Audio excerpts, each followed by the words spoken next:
Hello दोस्तों, मुझे उम्मीद है कि आप सभी अच्छे होंगे। दोस्तों, अब हम एनालिसिस करेंगे बैंक निफ्टी का। यहाँ पे आपको 15 मिनट का टाइम फ्रेम दिखाई दे रहा है। सबसे पहले मैं आपको इस लेवल के बारे में बता देता हूँ, जो कि है 34,800। ये काफ़ी दिनों से लेवल हमारे लिए इंपॉर्टेंट बना हुआ है, 6 से लेके आप समझ सकते हैं। क्योंकि जब 6 को मार्केट ने यहाँ पे एक मजबूत रेजिस्टेंस के रूप में काम किया था, तो तभी से हम इस लेवल का डिस्कशन कर रहे हैं। हमें 10th को भी देखने को मिला था कि मार्केट ने इस लेवल पे एक मजबूत रेजिस्टेंस की तरह काम किया। आज 11th को देखेंगे, आज 11th को भी मार्केट यहीं पे रेजिस्टेंस की तरह काम करता हुआ नजर आया। तो उस हिसाब से इस लेवल को समझना आपके लिए काफी जरूरी हो जाता है।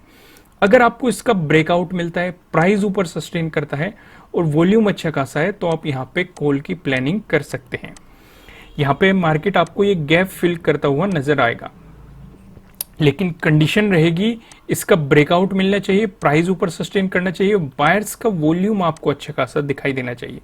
उस सिचुएशन पे आप कॉल की प्लानिंग कर सकते हैं।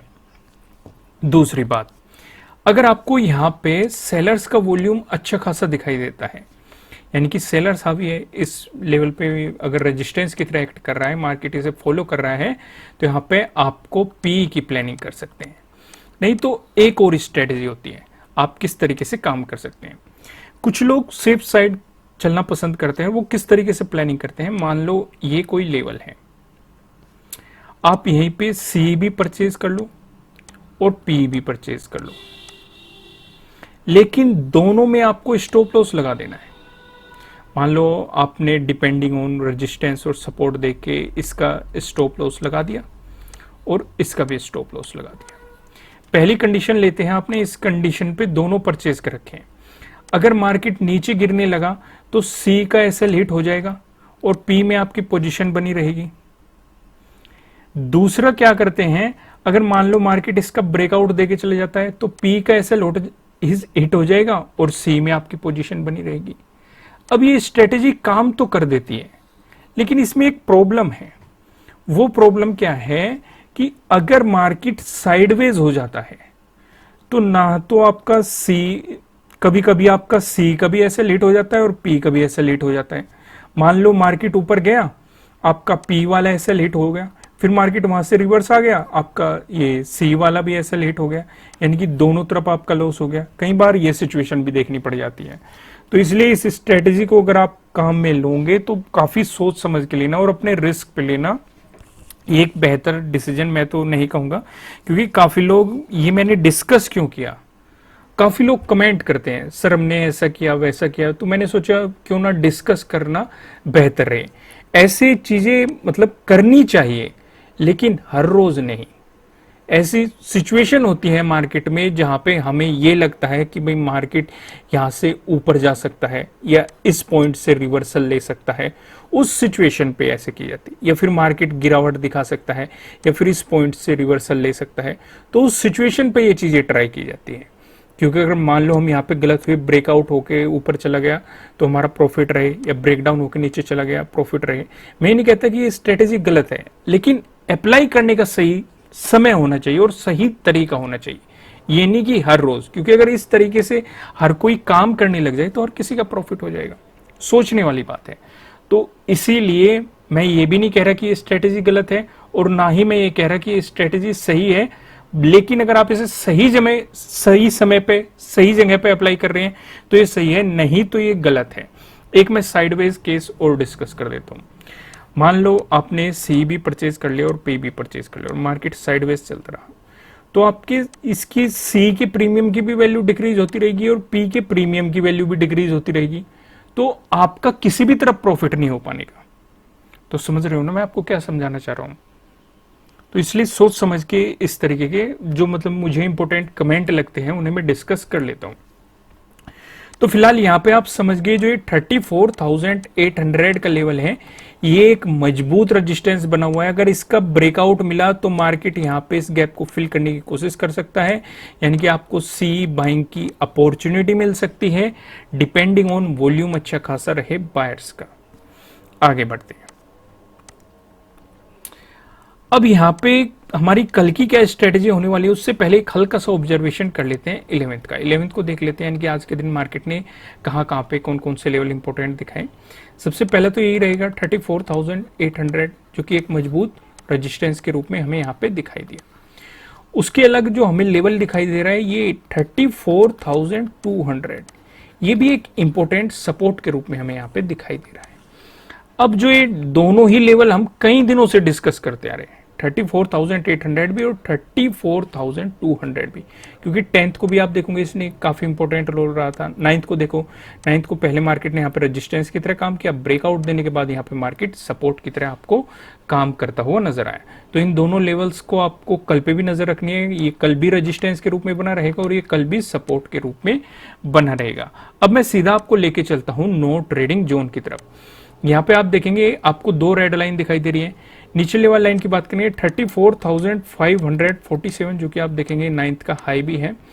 वहीं ऊपर लेवल की बात करेंगे 34,805, जो कि आप देखेंगे 11th का हाई लगा हुआ है। हालांकि क्लोजिंग 34,800 के नीचे हुई है, पर लेकिन हाई जो लगाया है 34,805, यानी कि 34,800 के लेवल का ब्रेकआउट देने की कोशिश की गई है, लेकिन प्राइस सस्टेन नहीं कर पाया, क्लोजिंग आपको नीचे देखने को मिली। तो जब तक मार्केट आपको इस जोन में दिखाई देता है, आपको मार्केट में कोई भी पोजीशन नहीं बनानी है, आपको मार्केट को जस्ट ऑब्जर्व करना है। अगर मिलता है आपको इसका ब्रेकआउट, अब ध्यान से समझो, ऊपर का लेवल मैं यहां पे लिख देता हूं 34,805, नीचे का लेवल होगा 34,547। अगर आपको इसका ब्रेकआउट मिला, यानी 34,805 का आपको ब्रेकआउट मिला, तो यहां पे ध्यान से समझो 6th के हाई का भी आपको इजीली ब्रेकआउट मिल जाएगा, यानी कि डे हाई का यहां पे ब्रेकआउट मिल रहा है। 9th के तो डे हाई का ब्रेकआउट आपको मिल रहा है, 10th के भी डे हाई का आपको ब्रेकआउट मिल जाएगा, 11th के भी डे हाई का आपको ब्रेकआउट मिल जाएगा। समझ रहे हो ना? यानी कि यहां पे आपको 3 दिन के डे हाई के ब्रेकआउट भी मिल रहे हैं, यानी कि यहां पे डे हाई के ब्रेकआउट वाली स्ट्रेटेजी भी आपको काम करती हुई नजर आएगी। दूसरी चीज, जो ये इंपॉर्टेंट रेजिस्टेंस था, इसका भी आपको ब्रेकआउट मिल रहा है। तो यानी कि यहां पे सोने पे सुहागे वाली बात हो जाएगी, आपको एक अच्छी खासी सी अपॉर्चुनिटी मिलेगी, आप सी परचेज कर सकते हैं, लेकिन कंडीशन वही स्टॉप लॉस के साथ। विदाउट स्टॉप लॉस कुछ भी नहीं करना है। अब यहां पे आप अच्छे तरीके से समझ गए। दूसरा, अब नीचे वाले लेवल का डिस्कशन करेंगे। अगर आपको इसका ब्रेकडाउन मिला और प्राइस नीचे सस्टेन किया, तो आपको मिल सकती है सेलिंग अपॉर्चुनिटी।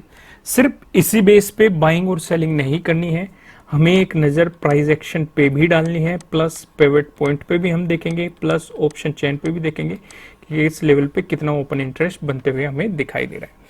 बेफिक्र रहिए, तीनों चीजों का हम आगे डिस्कशन करने वाले हैं। पहले डिस्कशन कर लेते हैं प्राइस एक्शन का।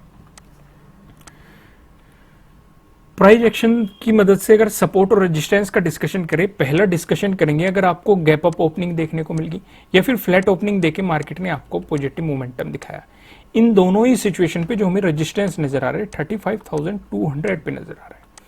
अब यहाँ पे ध्यान से समझो, जो ये रेजिस्टेंस जोन था ये हमने इसमें इंक्लूड नहीं किया है, इसका डिस्कशन हमने किया ही नहीं 34,800 का, क्योंकि अगर आपको गैप अप ओपनिंग या फिर पॉजिटिव मोमेंटम मार्केट में देखने को मिल रहा है, तो मार्केट इसका ब्रेकआउट जरूर देगा, और ब्रेकआउट देगा, मैंने आपको पहले ही बताया हुआ कि मार्केट इस गैप को फिल करेगा और आपको एक सी बाइंग अपॉर्चुनिटी भी मार्केट में देखने को मिलेगी। तो इसलिए आप अच्छे तरीके से समझ गए कि 35,200 हमारा क्या होने वाला है, अगला रेजिस्टेंस। क्योंकि अगर आप देखेंगे 4th और 5th को ये इंपॉर्टेंट सपोर्ट के रूप में हमें यहाँ पे दिखाई दिया था, मार्केट ने इसकी काफी रेस्पेक्ट की थी। अगर आपको इसका भी ब्रेकआउट मिला, इसके बाद जो हमें रेजिस्टेंस नजर आ रहा है ये 35,400 पे हमें यहाँ पे रेजिस्टेंस देखने को मिल रहा है। यहाँ पे आप देखेंगे 4th को भी हमें रेजिस्टेंस देखने को मिला, 5th को भी आप देखेंगे 5th को भी आपको यहाँ पे रेजिस्टेंस देखने को मिला है। अब हम अपना दूसरा डिस्कशन कर लेते हैं। अगर आपको गैप डाउन ओपनिंग देखने को मिली या फिर फ्लैट ओपनिंग देके मार्केट ने आपको नेगेटिव मोमेंटम दिखाया, इन दोनों ही सिचुएशन पे जो हमें सपोर्ट नजर आ रहा है, ये 34,400 पे हमें यहाँ पे सपोर्ट दिखाई दे रहा है। जैसे कि आप 6th को भी देखेंगे, 6th को भी एक काफ़ी इंपॉर्टेंट सपोर्ट हमें नजर आया था। 9th को देखेंगे, 9th को एक इंपॉर्टेंट रेजिस्टेंस हमें यहाँ पे नजर आया था। हालांकि अगर आप यहाँ पे देखेंगे ब्रेकआउट देने की कोशिश की गई इस लेवल की, लेकिन प्राइस सस्टेन नहीं कर पाया और बाद में लास्ट टाइम में हमें यहाँ पे रेजिस्टेंस देखने को मिला। 10th को आप देखेंगे, पहले मार्केट ने रेजिस्टेंस दिखाया, ब्रेकआउट देने के बाद अच्छा खासा सपोर्ट दिखाया। 11th को यानी कि आज के दिन देखेंगे, एक इंपॉर्टेंट पहले मार्केट ने सपोर्ट दिखाया, ब्रेकडाउन देने के बाद एक रेजिस्टेंस भी दिखाया। तो ये लेवल काफी मार्केट ने इसकी रेस्पेक्ट की है जब भी मार्केट इसके पास गया है, सपोर्ट और रेजिस्टेंस के रूप में। और इसमें कंफ्यूज नहीं होना है, अगर कोई हमारा रेजिस्टेंस जोन है उसका ब्रेकआउट मिलेगा तो सपोर्ट जोन में बदल जाएगा, ब्रेकडाउन मिलेगा फिर से रेजिस्टेंस में बदल जाएगा, ब्रेकआउट मिलेगा फिर से सपोर्ट में बदल जाएगा। वही सिचुएशन आपको यहाँ पे देखने को मिल रही है। पहले आपको सपोर्ट दिखाई दे रहा है, ब्रेकडाउन मिल गया, रेजिस्टेंस दिखाई दे रहा है, ब्रेकआउट मिल गया, फिर से सपोर्ट दिखाई दे रहा है, फिर से आपको यहाँ पे ब्रेकडाउन मिल गया, फिर से रेजिस्टेंस दिखाई दे रहा है, अब फिर से ब्रेकआउट मिल रहा है, तो आपको ये सपोर्ट के रूप में काम करता हुआ नजर आएगा। अगर आपको इसका भी ब्रेकडाउन मिलता है, उसके बाद जो हमें सपोर्ट नजर आ रहा है वो 34,000 पे हमें सपोर्ट देखने को मिल रहा है। यहाँ पे आप देखेंगे 9th को भी हमने मार्केट ने यहाँ पे सपोर्ट लिया था, जब मार्केट में गैप डाउन ओपनिंग देखने को मिली थी, मार्केट ने 34,000 पे ही सपोर्ट लेके आपको एक पॉजिटिव मोमेंटम दिखाया था। अब मैं आपको सीधा लेके चलता हूं पिवट पॉइंट पे। अगर यहाँ पे हम डिस्कशन करेंगे, अगर आपको बैंक निफ्टी में एक पॉजिटिव मोमेंटम देखने को मिलता है, ऐसी स्थिति में जो हमें पहला रेजिस्टेंस दिखाई दे रहा है ये 34,855 पे आपको दिखाई दे रहा है। अगर आपको इसका भी ब्रेकआउट मिलता है, जो हमें दूसरा रेजिस्टेंस दिखाई दे रहा है ये 35,083 पे आपको दिखाई दे रहा है। अगर आपको इसका भी ब्रेकआउट मिलता है, जो हमें तीसरा रेजिस्टेंस दिखाई दे रहा है, तीसरा रेजिस्टेंस बताने से पहले मैं आपको बता दूं, किसी भी तरह का ना तो कोई बाय रिकमेंडेशन है, ना ही कोई सेलिंग रिकमेंडेशन है, ये जस्ट एजुकेशनल पर्पज से बनाई गई एनालिसिस वीडियो है। इन्वेस्ट करने से पहले आपको अपनी रिसर्च करनी है, अपने इन्वेस्टर की सलाह लेनी है, क्योंकि प्रॉफिट भी आपका होने वाला है, लॉस की जिम्मेदारी भी आपको अपने आप लेनी है। जो यहाँ पे हमें तीसरा रेजिस्टेंस दिखाई दे रहा है ये 35,431 पे आपको तीसरा रेजिस्टेंस दिखाई दे रहा है। वहीं बात करें अगर बैंक निफ्टी में आपको नेगेटिव मोमेंटम देखने को मिला, ऐसी स्थिति में जो हमें पहला सपोर्ट नजर आ रहा है ये 34,481 पे आपको दिखाई दे रहा है। अगर मार्केट ने इसका ब्रेकडाउन दे दिया, जो हमें दूसरा सपोर्ट दिखाई दे रहा है ये 34,247 पे आपको दिखाई दे रहा है। अगर इसका भी ब्रेकडाउन देखने को मिल गया, जो हमें तीसरा सपोर्ट दिखाई दे रहा है ये 33,872 पे आपको तीसरा सपोर्ट यहाँ पे देखने को मिल रहा है। अब एक नजर हम डाल लेते हैं ऑप्शन चेन पे भी। यहाँ पे आप देखेंगे 12 मई की हमने एक्सपायरी सिलेक्ट कर रखी है। कॉल की साइड हम देखेंगे रेजिस्टेंस को, पुट की साइड हम देखने वाले हैं सपोर्ट को। रेजिस्टेंस की बात करेंगे तो 35,000 पे आपको एक रेजिस्टेंस देखने को मिल रहा है, जहां पे आप देखेंगे 25.7 लाख का आपको यहाँ पे ओपन इंटरेस्ट दिखाई दे रहा है। अगर मार्केट ने इसका ब्रेकआउट दे दिया, फिर आप देखेंगे 35,200 पे, जहां पे आपको 13.8 लाख का यहाँ पे ओपन इंटरेस्ट दिखाई दे रहा है। वहीं बात करें सपोर्ट की तो 34,500 पे आप देखेंगे 21 लाख का आपको यहाँ पे ओपन इंटरेस्ट दिखाई दे रहा है। अगर मार्केट ने इसका ब्रेकडाउन दे दिया, फिर आप देखेंगे 34,000 पे, जहां पे आपको 20.9 लाख का यहाँ पे ओपन इंटरेस्ट दिखाई दे रहा है। दोस्तों, अगर आपने अभी तक हमारी वेबसाइट को विजिट नहीं किया है, वेबसाइट को विजिट कीजिए। हमने आपको अगला एपिसोड, जो कि 12th एपिसोड है, बुलिश इंगल्फिंग कैंडलस्टिक पैटर्न के बारे में प्रोवाइड करा दिया है। यहाँ पे हम आपको कैंडलस्टिक पैटर्न का एक कोर्स प्रोवाइड कर रहे हैं।